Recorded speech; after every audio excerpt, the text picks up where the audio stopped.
muertos por el terremoto en Colombia supera los 250 y hay casi 2.000 desaparecidos. El gobierno decreta 3 días de duelo nacional, mientras que León 14 envía más de $100.000 para los damnificados.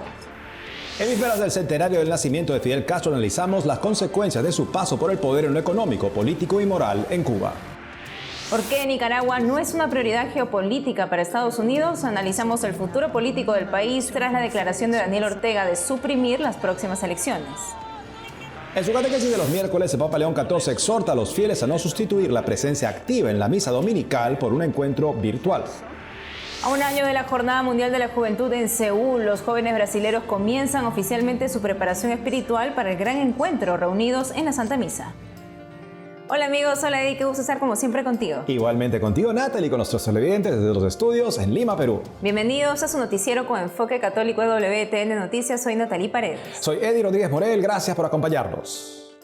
En la fiesta de Santa Juana Francisca de Chantal, cofundadora de la Orden de la Visitación, iniciamos las noticias desde Colombia. A 3 días del devastador terremoto de magnitud 7,4 grados, la situación sigue crítica en ciudades como Cali, Pereira, Manizales, Armenia y Quibdó. Los gobiernos locales reportan ya más de 250 muertos. Por su parte, el presidente del Espriella eleva a 2.000 la cifra de desaparecidos. Un número de organizaciones civiles sitúan en 3.900, reporta Associated Press. Entre el dolor, el rescate de Daniela Largo, de 32 años, devuelve la esperanza tras pasar 36 horas atrapada bajo los escombros. La solidaridad internacional no se ha hecho esperar. El Papa León XIV envió una primera ayuda de $115.000 que será administrada por la Conferencia Episcopal.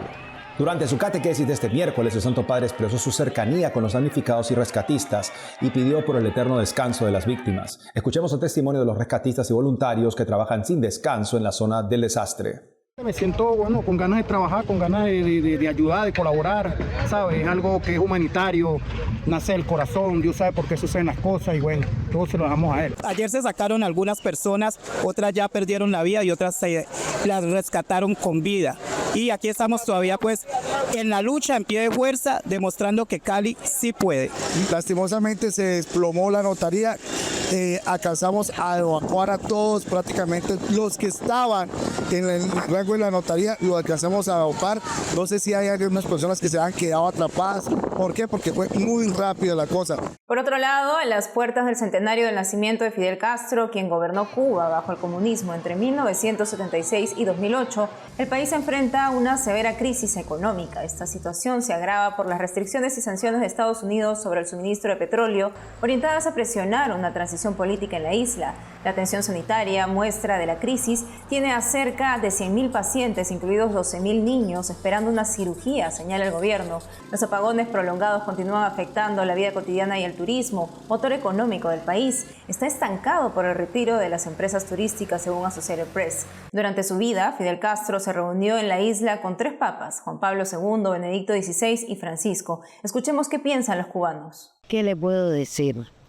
Y en estos momentos tan duros que estamos viviendo, todos nos acordamos de él. Todos los agradecidos te acompañan. Lo que queda de Fidel Castro, ahora mismo, de lo que él dejó, nada, absolutamente nada. La situación del país ahora mismo no tiene remedio. Ahora mismo meten otro Fidel y no va a poder arreglar esto, meten a esto ahora mismo no tiene remedio. Uno de los legados negativos de Fidel Castro es que no dejó en herencia gente con cabeza de Estado y con cabeza política. Dejó personas muy ambiciosas, personas que quieren el poder a toda costa, pero que no tienen visión de Estado. El día de mañana será el centenario del nacimiento de Fidel Castro, una persona que ha dejado una huella en muchos sentidos en la región, en América, en Cuba, por supuesto, no se diga. Y para poder valorar esta efemérides, estamos con Alberto Fernández. Él es un especialista en geopolítica, nos habla desde Washington. Alberto, bienvenido al programa. Muchas gracias. Alberto, recordamos los que hemos estado atentos al tema, por supuesto, de Fidel y de Cuba, que al iniciar la revolución él vaticinaba que en pocos años, en 5 años, Cuba tendría un estándar de vida comparable al de los países del primer mundo. Evidentemente, la actualidad nos muestra todo lo contrario. El alegato del régimen siempre ha sido, ha sido el sabotaje de los Estados Unidos a la experiencia o el desarrollo de Cuba lo que ha limitado sus posibilidades? La respuesta es fácil cuando uno dice esa retórica del régimen, del bloqueo que oímos decir, no tiene sentido porque fue el régimen cubano el que en principio no quiso tener nada con Estados Unidos. O sea, fue el régimen que dijo en el 59, en el 60, que la relación entre Estados Unidos y Cuba era una relación de amo y siervo y que tenían que expulsar los americanos, que tenían que no tener nada que ver con los gringos. ¿Cómo vas a decir de una forma que, bueno, relaciones con Estados Unidos es malo? Y entonces decir, bueno, lo único que limite nuestro progreso es relaciones económicas con el imperio. ¿Es imperio o no es imperio? Entonces, eso siempre es la realidad de Cuba y del régimen y de Fidel Castro. Mucha lata, mucha retórica y una realidad triste. Yo diría una cosa más también que es, yo pienso, importantísima cuando hablamos de economía y de Cuba y de Fidel Castro. Muchos han imitado el simbolismo de Fidel, la retórica de Fidel, pero ningún régimen de América Latina, ni la Venezuela de Chávez y de Maduro, ni la Nicaragua de los sandinistas Ortega, han imitado el modelo económico de Cuba. Ningunos. O sea, imitan la imagen, pero la realidad nadie quiere esa cosa porque ven que es una cosa completamente fracasada. Pensemos ahora en el legado, digamos, humano, moral, en el pueblo cubano. ¿Cuál ha sido el efecto de estos años de revolución, el legado de Fidel Castro, digamos, en el estado actual del pueblo cubano, por así decirlo, más allá de lo económico? Bueno, yo soy una persona que siempre ha estado contra el régimen y contra el castrismo, sin duda. Pero uno pudiera decir que él tuvo una oportunidad histórica de decir, bueno, yo tumbé al tirano, tumbé a Batista y conducí, moví a Cuba de algo malo hasta algo bueno. O sea, traer la democracia, traer la apertura, pero no lo hizo. Él escribió, ¿verdad? Ese libro, se escribió un libro, fue un discurso que él dio. La historia me absolverá. Pero que la historia ha hecho lo ha condenado porque tuvo 52 años. O sea, imagínate, él mismo 52 años. El régimen, claro, todavía la familia todavía tiene poder en Cuba. Eso es un récord que nadie tiene en América Latina. Ni los Somozas, ni Trujillo, ni los Duvalieres, ni Perón, nadie. 52 años de poder total. Es una persona que te decía qué tipo de plantaciones puedes tener en tu jardín, qué tipo de comida debes comer, qué debes leer. Entonces, este legado de Cuba es 100% el legado de Fidel Castro. Y claro, es una gran tragedia para el pueblo cubano, es símbolo de la miseria y represión de este pueblo. Lo raro es que todavía sigue siendo un santo de devoción en ciertas esquinas en América Latina, claro. Así es, contra toda evidencia, como usted bien recalca con estos ejemplos tan dramáticos. Señor Alberto Fernández, gracias por haber estado con nosotros el día de hoy. Muchas gracias. Y de la dictadura en Cuba pasamos a la dictadura en Nicaragua, que vuelve a estar en el centro de la atención internacional tras las recientes declaraciones del presidente Daniel Ortega, quien afirmó que no habrá más elecciones en el país. Sus palabras vuelven a poner el foco sobre la situación política nicaragüense y generan nuevas interrogantes en la comunidad internacional. Para analizar este escenario estamos en conexión con Gisela López Lenzi, columnista del diario El Comercio en Perú, especializada en política exterior. Gisela López, bienvenida a EWTN Noticias. ¿Qué tal? Buenos días. Gracias por invitarme. Muchas gracias. Gisela, coméntenos, la dictadura de Ortega continúa empecinada en mantener el poder en Nicaragua. Ante este escenario, ¿por qué para la administración de Donald Trump Nicaragua no parece ser una prioridad, a diferencia de la presión que ha ejercido sobre Venezuela, Cuba e Irán? Bueno, básicamente es por un tema de economía, ¿no? Venezuela tiene un peso muy diferente para la administración Trump en cuestión económica por el tema del petróleo, ¿no? De los negocios que se pueden hacer ahí, que ya se están impulsando. Y Cuba tiene un peso político, estratégico, que siempre ha sido clave para Washington en general, ¿no? Y que se ha convertido además en un objetivo para Marco Rubio, ¿no? Que es el secretario de Estado y que además él es de ascendencia cubana, ¿no? Entonces para él es un objetivo terminar con la dictadura castrista, ¿no? Entonces Cuba tiene un peso político, Venezuela tiene un peso económico y Nicaragua no tiene ese peso, digamos, ¿no? Si lo comparamos tanto con Venezuela como con Cuba. Ciertamente tiene oro, ¿no?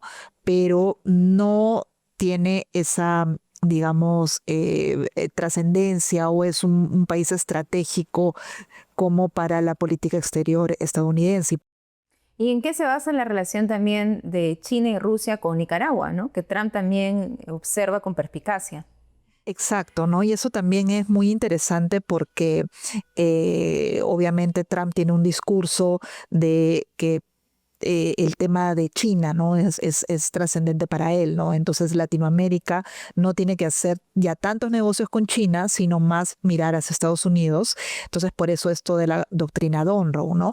De enfocarse mucho más en América Latina y en tratar de neutralizar de alguna manera la influencia china. Sin embargo, China tiene muchos negocios en Nicaragua. El régimen de Ortega le ha dado muchos beneficios para explotar el oro.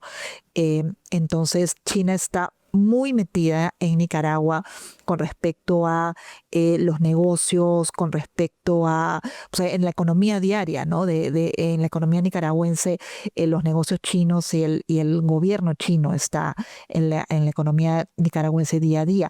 Y además, uno de los enlaces del régimen de Nicaragua es uno de los hijos de Ortega y de la copresidenta Rosario Murillo, ¿no? Uno de sus hijos es el enlace con Beijing, ¿no? Entonces él también es un personaje clave, ¿no? Que es Laureano Ortega, quien se presume que podría ser el sucesor, ¿no? Digamos ya en esta autocracia en la que se ha convertido Nicaragua, ¿no?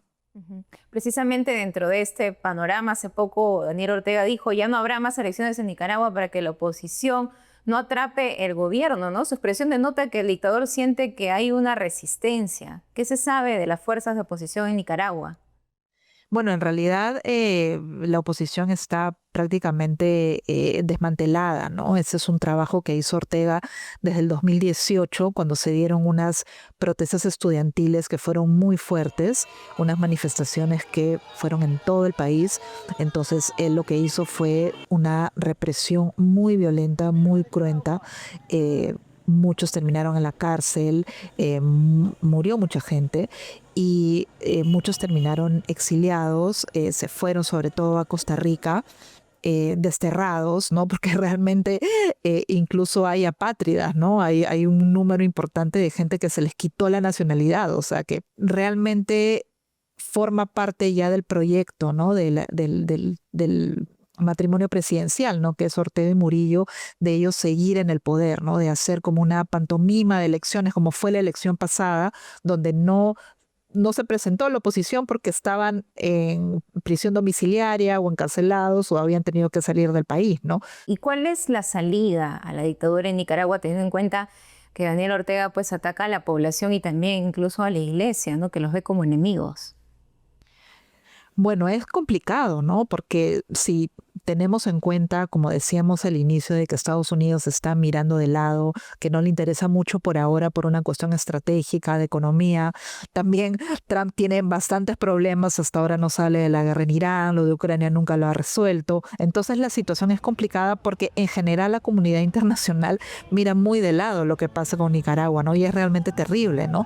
Porque realmente vemos que es una dictadura por todos los flancos, o sea, no hay nada que pueda decir que es una democracia como tal, y realmente todos miran de lado, ¿no? No esperamos, aquí nosotros vemos, estamos pendientes día a día de lo que ocurre en Nicaragua y esperamos que esta dictadura termine. Gisela López Nessi, muchísimas gracias por su análisis.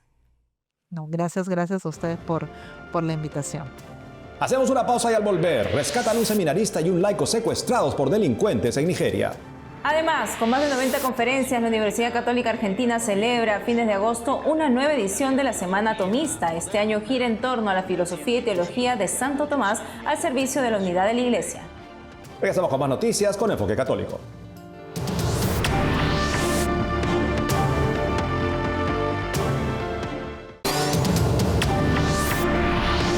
En su catequesis de este miércoles, el Papa León XIV advirtió sobre el peligro de las misas virtuales. Escuchemos sus palabras desde la Basílica de San Pedro. En dicha asamblea, la comunidad cristiana hace visible su comunión con el Señor y da testimonio de su pertenencia a Cristo y de su fidelidad a la Iglesia. Esta asamblea no puede sustituirse por una presencia meramente virtual, ni se reduce a una reunión meramente pasiva. La asamblea litúrgica se realiza, en efecto, en la participación activa de hermanos y hermanas, convocados juntos para que den gracias a Dios, que los hizo renacer a la viva esperanza por la resurrección de Jesucristo de entre los muertos.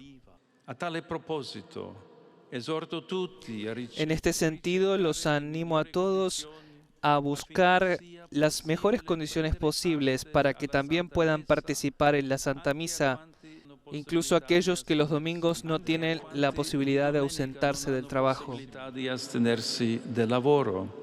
Y una buena noticia, este martes fueron liberados los 2 últimos rehenes capturados el domingo 2 de agosto en un ataque a la iglesia de St. Joseph en el estado de Enugu, Nigeria, informa la agencia Fides. Se trata del seminarista Lawrence Igbo y el laico Emmanuel Ogudi, rescatados durante una operación ejecutada por el Departamento de Servicios de Seguridad del Estado, el Ejército, la Policía, la Guardia Forestal del estado de Enugu y otras fuerzas de seguridad. La operación permitió la detención de 3 presuntos delincuentes, mientras que un cuarto secuestrador fue abatido. Además, se recuperó el dinero de rescate exigido por la liberación de los 2 rehenes. El responsable de las investigaciones destacó que los agentes de seguridad localizaron a los delincuentes gracias al uso de tecnologías de seguridad avanzadas. Los papas por siglos han dicho, id a Santo Tomás, así que siempre es bueno regresar a él, y para regresar a él está por darse un evento importante, la 50ª Semana Tomista, un congreso internacional con el lema La filosofía y la teología de Santo Tomás al servicio de la unidad de la Iglesia. Se dará en la Universidad Católica Argentina del 24 al 31 de agosto de este año. Para saber más al respecto estamos con el padre Ignacio Andereguen, él es el presidente de la Sociedad Tomista Argentina y nos habla desde Buenos Aires. Padre, bienvenido al programa. Muchas gracias, Eddie, por la invitación. ¿Por qué es importante Santo Tomás para la unidad de la Iglesia? Santo Tomás fue siempre recomendado por el magisterio de la Iglesia, no solo por su santidad, sino por su carisma especial al servicio de la iluminación de la inteligencia desde la fe. Por eso podríamos decir que junto con San Agustín son los autores fundamentales de la civilización latina y de la Iglesia en general.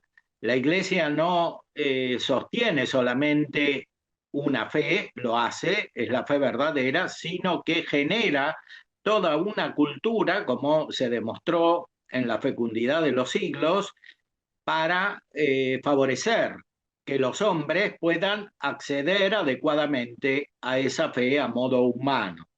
Por eso, en la construcción de esta cultura, Santo Tomás ocupa un lugar fundamental, y muy especialmente en el mundo moderno, que tiene características de racionalidad, de aprecio por todo lo que se puede demostrar. Santo Tomás es excelente en este sentido, tiene un carisma que siempre la Iglesia le reconoció, y por eso es especialmente importante para iluminar la unidad de la Iglesia, porque es justamente el doctor común aquel que enseña al conjunto de la Iglesia en su unidad. Así es, padre, y claro, y veo el elenco de ponentes, más de 90 ponentes, impresionante, esta semana justamente que van a convocar, que están convocando, y veo, claro, uno piensa Santo Tomás, filosofía y teología, también derecho, la ley natural que Tomás desarrolla de manera tan brillante y tan importante para la Iglesia, pero luego también veo que hay una sección de ponentes en psicología. ¿Por qué Santo Tomás es importante también para la psicología? Efectivamente, desarrollamos una tarea internacional de difusión de la psicología tomista para aplicar en este campo específico los principios que he descrito anteriormente, es decir, la fecundidad cultural de la fe.